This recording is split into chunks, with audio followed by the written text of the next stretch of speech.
Scrambled eggs. The bridge across the river needs repair, Sir Topham Hatt told the engines. I shall have to make a weight limit across it for a while. Percy and Daisy will be all right, and Toby too, but Thomas is too heavy. Thomas looked anxious.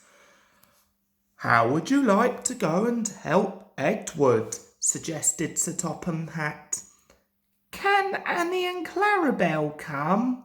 Asked Thomas. Sir Topham Hatt shook his head. They'll be needed here, I'm afraid, he said. Daisy can't carry all your passengers on her own.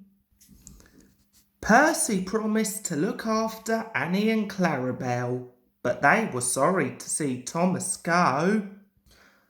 To cheer Thomas up, Edward took him to see Bill and Ben, the twin engines who lived at the China Clay Harbour.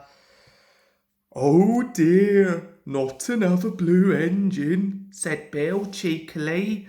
First Edward, then Donald and Douglas, and now... Don't forget Gordon, interrupted Ben. He came here once by mistake, so he said. I don't think he enjoyed it that much, he added innocently.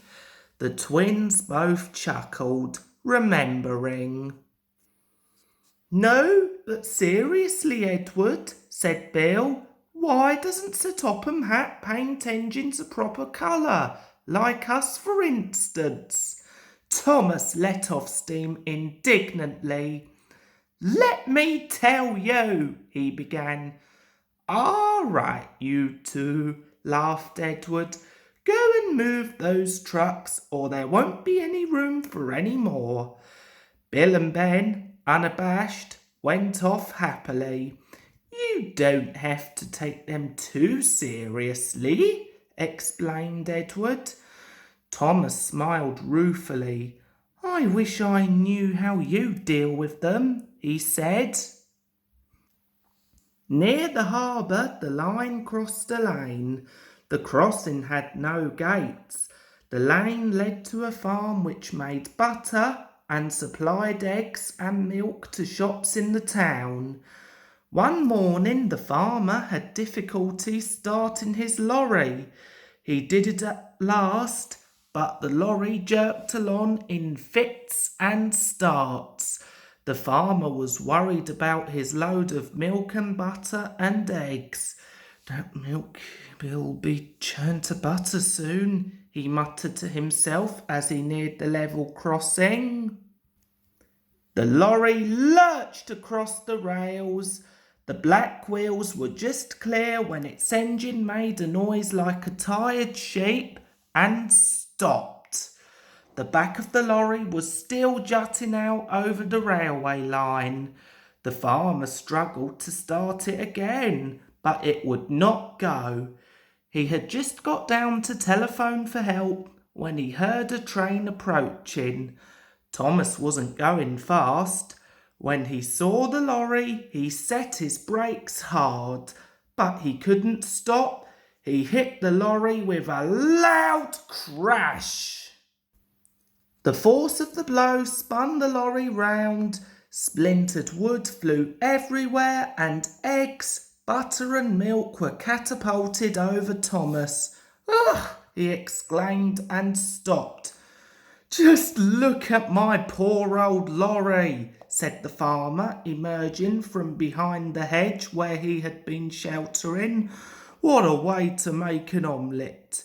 The driver made sure that Thomas wasn't hurt, then stood back and surveyed the mess.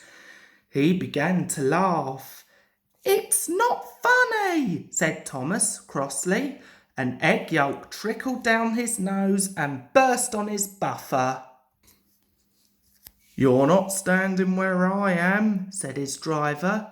You look just like a scrambled egg, Thomas. Well, if a scrambled egg feels as sticky and wet as I do, then it's very uncomfortable, said Thomas. Please clean me. Both driver and fireman tried hard, but the heat of Thomas's boiler had cooked the eggs, and they were stuck fast. "Sorry, Thomas," said his driver at last. "We can't block the line any longer. We shall have to go." At the end of the line, Thomas was taken to Bill and Ben's yard to be cleaned. The twins were there. "Hallo," said Ben. "Watch this." "Must be a new engine," said Bill. Ben inspected the arrival carefully. "No, Bill," he said, "that's not a new engine. It's Thomas." "But it's our colour, Ben, and Thomas doesn't think our colour is proper for an engine." They heard a grinding noise. "Are your joints stiff, Bill?" asked Ben. But it wasn't Bill's joints. It was Thomas gnashing his teeth.